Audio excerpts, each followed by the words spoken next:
Sejam bem-vindos. Eu sou Anubis e hoje serei seu anfitrião.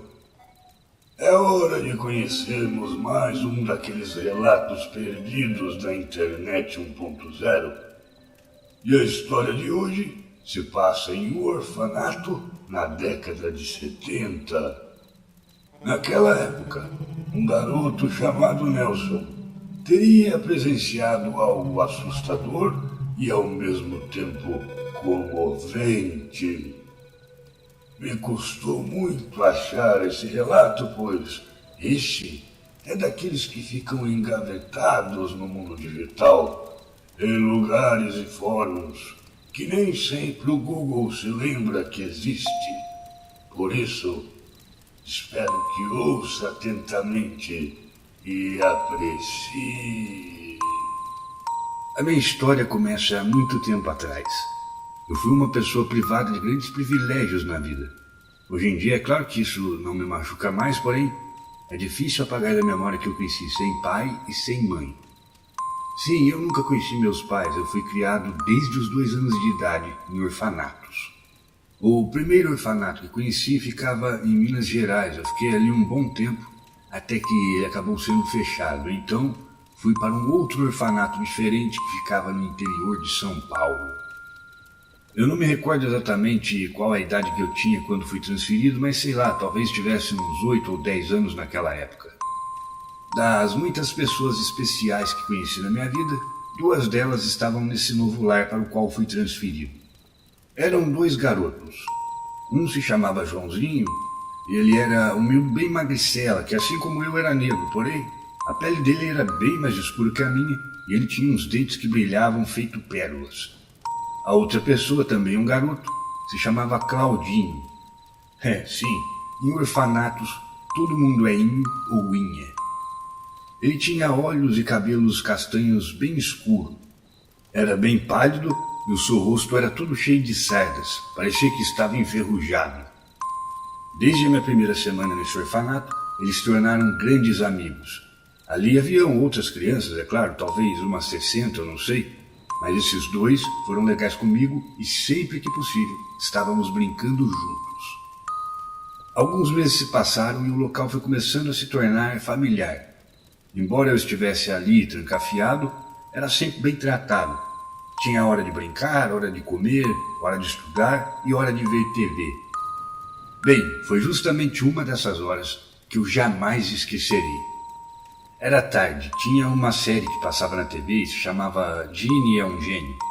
Isso por volta dos anos 70.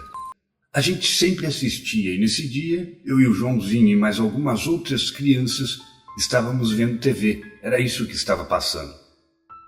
Durante os comerciais, eu me levantei do sofá e fui para o banheiro. Não sei bem o que aconteceu. Eu não sei se o chão estava molhado ou se era alguma outra coisa, mas ao chegar ali no banheiro, eu acabei que escorregando. A consequência desse escorregão quase me custou a vida, pois no banheiro havia um desses box para banhos e quando eu escorreguei, caí bem em cima dele.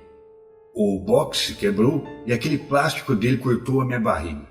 Foi um corte bem profundo e eu fiquei ali algum tempo, largado no chão. Eu não conseguia gritar. A dor do corte era tanta que dava o que fazer para respirar, que dirá para pedir socorro. Também não conseguia me mover, não era possível me levantar.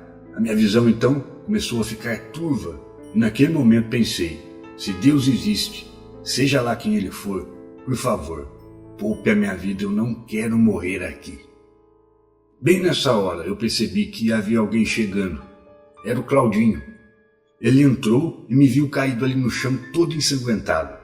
Ele correu até mim e ficou segurando as minhas mãos. Eu realmente não conseguia dizer nada, minha voz não saía. Eu só conseguia ver a cara de apavorado dele. E acredito que por causa de estar assustado demais, ele também não conseguia dizer nada. Aí com muito esforço eu consegui abrir a boca e disse, chame alguém, peça ajuda. Então ele me deixou e eu pude perceber que ele saiu dali correndo o mais rápido possível. E nesse tempo eu acabei que desmaiando, pois daí em diante só me recordo de ter acordado em uma ambulância a caminho do hospital, onde acabei, claro, ficando alguns dias e graças a Deus me recuperei. O ferimento não deixou sequelas, mas eu ganhei uma cicatriz bem grande no abdômen. E naquele dia o médico me explicou que por ter perdido muito sangue, eu poderia sim ter morrido. Se a ajuda tivesse demorado mais um pouco, seria o meu fim. Os dias se passaram, me recuperei e voltei para o orfanato. Fizeram até um almoço de boas-vindas para mim. Estavam lá todas as crianças e o pessoal do orfanato todos reunidos. Mas eu notei que faltava alguém. Faltava um dos meus grandes amigos. Falo do mesmo que me socorreu naquela terrível noite. Falo do Claudinho. Ao notar sua falta, perguntei ao Joãozinho.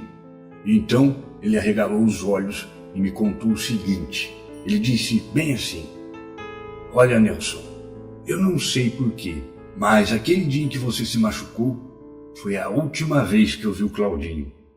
Naquela noite eu estava indo para o meu quarto e ele veio até mim pedir ajuda dizendo que você estava caído no banheiro.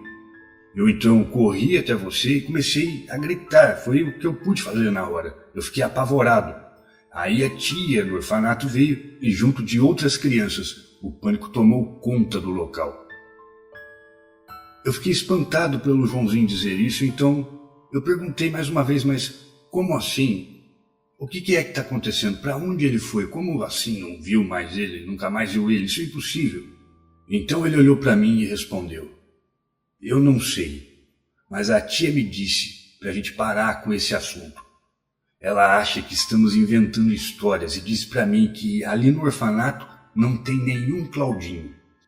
Eu tentei e eu cheguei a me cansar, eu fiz de tudo para explicar para ela quem ele era. Mas ela ficou brava e disse que não quer ouvir mais falar nesse assunto ali no orfanato para que não assuste as outras crianças.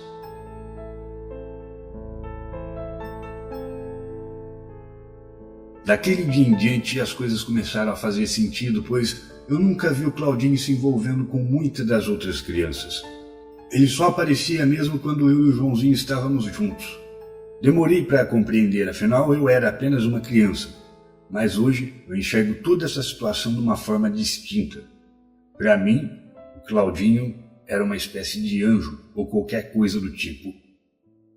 É fato, nós nunca mais o vimos.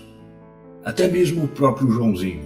Eu o vi pela última vez quando ele fez 18 anos. Foi quando ele saiu do orfanato e tomou seu rumo. 3 anos mais tarde, eu fiz o mesmo. Ao completar a minha idade adulta, saí do orfanato e também tomei o meu caminho. Hoje eu sou marceneiro, casado e tenho um lindo filho que eu e minha esposa adotamos. E todas as vezes que olho para ele me pergunto se ele ou qualquer outra criança que viveu em um orfanato teve a mesma experiência que eu tive. É claro que há quem acredite, mas muitos são os que duvidam. Eu realmente não ligo para isso. Eu estava lá e sei o que aconteceu. E seja lá quem for, seja lá quem ele era, eu jamais deixarei de expressar a minha eterna gratidão. Jamais deixarei de expressar minha eterna gratidão. É assim que termina o relato de Nelson.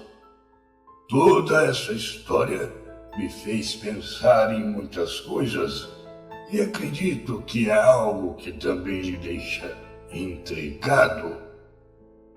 Geralmente, as lendas que conhecemos sobre orfanatos quase nunca têm um final feliz, mas, ao que parece, para Nelson, tudo se encaixa como uma nova oportunidade de vida.